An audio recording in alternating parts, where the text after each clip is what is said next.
Drama writer خلیل الرحمان قمر نے وزیر اعظم عمران خان سے مایوس ہونے کے بعد سیاست میں آنے کا اعلان کر دیا۔ یہ کہا کرتے تھے کہ جب پیٹرول بڑھ گیا تو مطلب حکمران چور ہے۔ میں اب ان کی وہ ساری ریل چلا کے دیکھوں تو میرے کانوں سے دھواں نکلنے لگتا ہے۔ میں جب کھانا کھانے لگتا ہوں تو مجھے وہ لوگ یاد آنے لگتے ہیں جن کے پاس کھانے کے لیے نوالا نہیں ہوتا۔ مجھے وہ یاد آتے ہیں تو تمہیں کیوں نہیں یاد آتے؟ خلیل الرحمان قمر عورت مارچ کے مخالف کیوں ہیں؟ میری عورت کی تو ریپرزنٹیشن ہی نہیں ہے، وہ اس کو کیا معلوم کہ واٹ از دس عورت مارچ۔ اردو پوائنٹ کی ویڈیوز دیکھنے کے لیے ہمارا چینل سبسکرائب کیجیے اور بیل کے آئیکن پر کلک کیجیے تاکہ آپ ہماری تمام آنے والی ویڈیوز سے باخبر رہ سکیں۔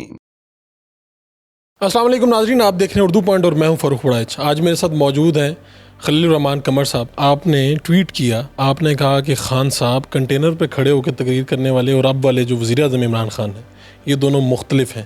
آپ نے یہ بھی کہا کہ یہ واحد لیڈر ہے جو اپنے عاشقوں کی چٹنی بنا رہا ہے۔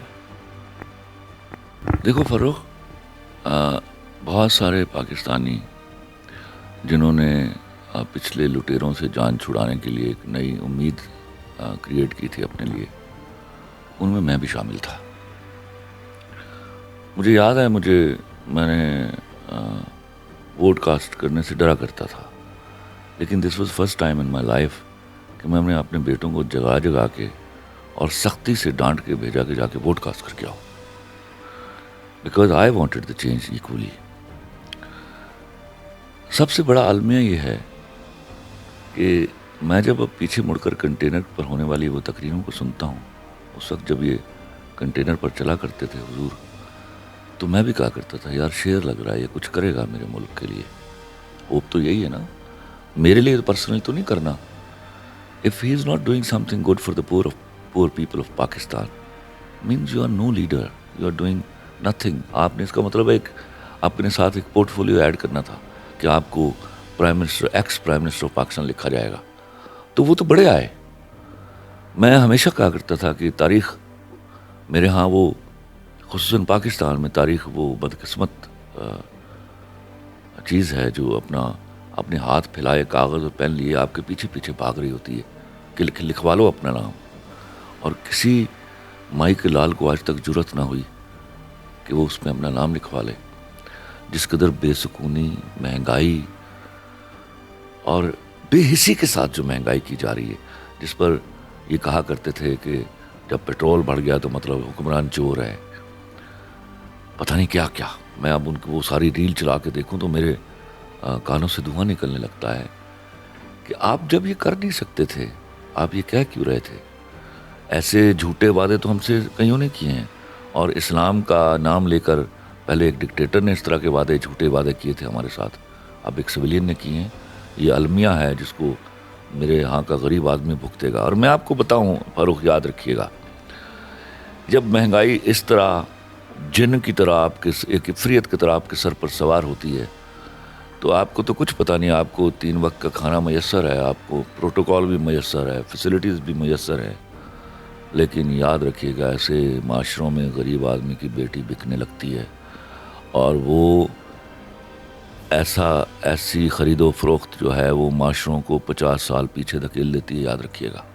خلیل الرحمان قمر صاحب، آپ کی امید کب ٹوٹی؟ ووٹ تو دیا عمران خان کو، کب وہ لمحہ آیا کہ آپ مایوس ہو گئے کہ یار یہ کچھ نہیں کر پائے گا؟ ابھی یہ مایوسی حد سے تجاوز کر گئی ہے۔ پہلے میں اس پر چیخا تھا تو میرے ایک دو منسٹر دوستوں نے مجھے کنونس کیا فون کر کے، تو میں چپ ہو گیا۔ لیکن میں دیکھیے، جہاں میں رائٹر ہوں، میں اکنامکس کا ایک اسٹوڈنٹ بھی ہوں، تو مجھے سمجھ نہیں آ رہی تھی کہ جب آپ خصوصاً اس وقت جب آپ کا بیلنس آف پیمنٹ اکاؤنٹ جو ہے وہ پازیٹیو ہو گیا تھا، تو اس کا بینیفٹ میرے غریب آدمی کو شفٹ ہونا چاہیے تھا، جو نہیں ہوا۔ اور آپ اس قدر بے دردی سے پیٹرول کی قیمتیں بڑھاتے ہیں۔ اور اصل میں مجھے مایوسی کب ہوئی تھی، جب انہوں نے 2 دفعہ 15 روپے پیٹرول کم کیا، تو یہ ریٹ آف گورنمنٹ قائم نہیں کر سکے تھے۔ پیٹرول پمپ والوں نے پیٹرول دینا بند کر دیا تھا، وہ صاحب منہ پر انکار کر دیتے تھے۔ بلکہ ایک پیٹرول پمپ والا جس سے میں سال سے پیٹرول ڈلوا رہا تھا، ایک دن مجھے آیا ٹو کال پولیس دیئر۔ خلیل الرحمان قمر پاکستان کے معروف رائٹر دانشور، کیا وہ بھی مہنگائی سے بہت پریشان ہیں؟ اور مجھے یار دیکھیے، کون پریشان نہیں ہے؟ میرے لیے سب سے بڑا، دیکھیے میں نے غربت کاٹ کے آیا ہوا ہوں فاروق، میرا ایک پرابلم رہا ہے پوری زندگی, جو میرے گھر والے بھی, شاید میں اس ٹراما میں ہوں کہ میں جب کھانا کھانے لگتا ہوں تو مجھے وہ لوگ یاد آنے لگتے ہیں جن کے پاس اس وقت کھانے کے لیے نوالا نہیں ہوتا. تو میں اس کے ساتھ کھانا, اس کے بغیر کھانا کھا نہیں سکا پوری زندگی. میں نے وہ بھوک کاٹی ہوئی ہے. تو جب مجھے وہ یاد آتے ہیں تو تمہیں کیوں نہیں یاد آتے؟ اس لیے یاد نہیں آتے. یہ میری ملک کا سب سے بڑا المیہ کیا رہا, گورنمنٹ, سرکار وہ لونڈی ہے جو صرف اشرافیہ کے درباروں میں رہی ہے. وہ کبھی اس آدمی کے پاس آئی نہیں ہے سرکار جس نے غربت کاٹی اور جس کو غریب کے آدمی کے دکھ کا معلوم ہو. آصف زرداری, عمران خان اور شہباز شریف, مولانا فضل الرحمان, سراج الحق. زرداری کے سامنے ساتھ اس کا نام نہیں لیتا. ابھی بھی میں دعا کرتا ہوں, میں so for what I know that he is not financially corrupt man. یہ جو نئے لوگ ہیں, بلاول بھٹو, مریم نواز, شہباز شریف, یہ میں خاندانی حکومتوں کے بارے میں بات بھی نہیں کرنا چاہتا. اللہ نہ کرے یہ دونوں میں سے کوئی ہمارا پرائم منسٹر ہو. ان میں سے کوئی بہتر لگتا ہے آپ کو؟ کوئی بہتر نہیں ہے. اس کے علاوہ کوئی leader? They belong to same legacy, you know. اس کے علاوہ کوئی لیڈر جو آپ کو اب عمران خان کے بعد کوئی نظر آ رہی ہو, کہیں پہ امید ہے کوئی؟ ابھی کچھ نہیں نظر آ رہا مجھے. یہ اس پارلیمنٹ, دیکھیے میں بار بار یہ باتیں آپ کو بتاتا رہا ہوں, اور ان کو سمجھنا ہوگا کہ جس قسم کا پارلیمانی نظام آپ کے ملک پر نافذ ہے, پلس دی کیپٹلسٹک اکانومی, ان دونوں نے کبھی کسی ملک کو سرو نہیں کیا. اور تیسرا بڑا جرم کہ آپ اپنی زبان میں کام نہیں کرتے.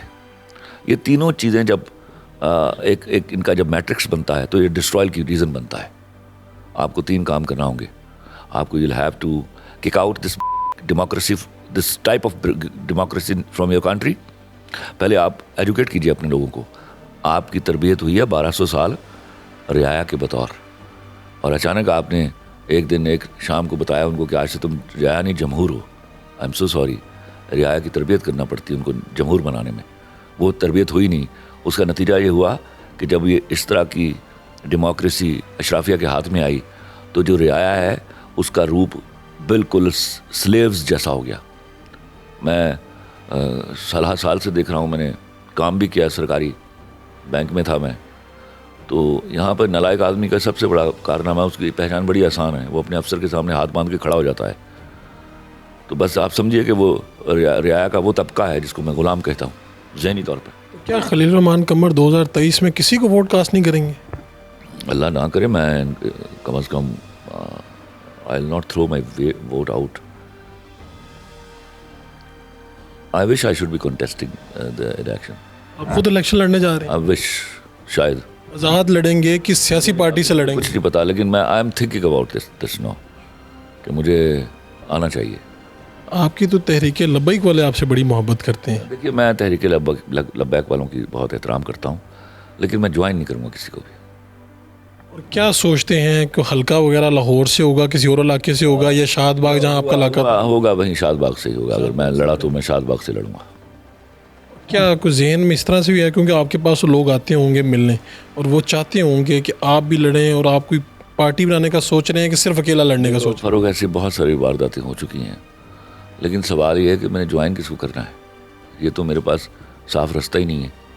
If I have to fight out for میں I am not a political person.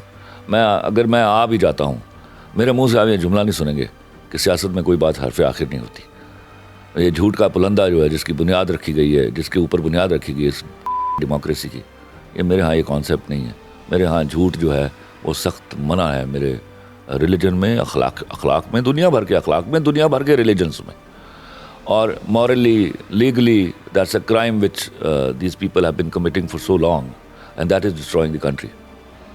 ابھی اگر آپ کوئی پارٹی بنانے کا سوچا ہے آپ نے بھی؟ میں نے بالکل نہیں ابھی سوچا, میں نے پارٹی بنانے کا نہیں سوچا. میں کانٹ افورڈ, میں کسی سے فنڈز نہیں لے سکتا. میں I am not the kind, لیکن میرا دل کرتا ہے کہ الیکشن کیسے لڑیں گے, یہ تو بڑا مشکل کام ہے. ابھی سوچنے دو, ابھی تو سوچنا شروع کیا میں نے. میں آپ کو صحیح بتاؤں, آج میں پہلی دفعہ یہ بات کر رہا ہوں. اس سے پہلے آپ نے کبھی یہ بات نہیں؟ بالکل نہیں سوچا میں. خلیل الرحمان قمر اگر اقتدار میں آ جاتے ہیں تو کیا اس کے بعد پہلے 2-3 کام کون سے ہیں جو بہت ضروری ہیں, جو سب سے پہلے کریں گے؟ دیکھو, یہ وہ والا سوال ہے جو ہم عمومی طور پر بچوں سے پوچھتے ہیں کہ تم اگر وزیر اعظم پاکستان بن جاؤ. کہاں میں فی الفور اقتدار میں آؤں گا, لیکن ایک بات یاد رکھیے گا, اگر میں اس سو کالڈ مقدس ایوان میں انٹر ہوا نا تو مقدس بنائے بغیر نہیں نکلوں گا اس کو. یہ میرا وعدہ ہے آپ سے. کیا خلیل الرحمان جب ایوان میں پہنچیں گے تو اس کے بعد اقتدار میں آنے کے بعد عورت مارچ کو نہیں ہونے دیں گے؟ دیکھو I have to convince them. میرے ہاں کی میں ان کے ریفرینڈم بلا لوں گا کہ عورت مارچ جو ہے وہ میری عورت مانتی ہے. وہ میری عورت کی تو ریپرزنٹیشن ہی نہیں ہے. وہ اس کو کیا معلوم کہ واٹ از دس عورت مارچ. اور یہ میں سماجی بٹوارے کا تو قائل ہی نہیں ہوں. میں تو صرف ایک بات پہ ایمان ہے میرا, اور ہم نے تمہیں جوڑوں میں پیدا کیا. That's it. نہ ہم ان سے الگ رہ سکتے ہیں نہ وہ ہم سے الگ رہ سکتی ہیں. کرکٹر, بینکر اور اب سیاستدان, رائٹر, تو کیا آخری شناخت کون سی ہوگی جو چاہتے ہیں کہ بھائی اسی شناخت کے ساتھ رہنا چاہوں گا ہمیشہ؟ جسٹ دیکھیے, میرا مطمع نظر صرف یہ ہے, اگر یہ آدمی یہ اگلا 1.25 سال پڑا ہوا ہے, اس میں میرے ملک کے غریب آدمی کی مشکل کا ازالہ کرے, کیونکہ میں اس کو آج بھی آنیسٹ آدمی مانتا ہوں, میں اس کو فائنینشلی کرپٹ نہیں سمجھتا.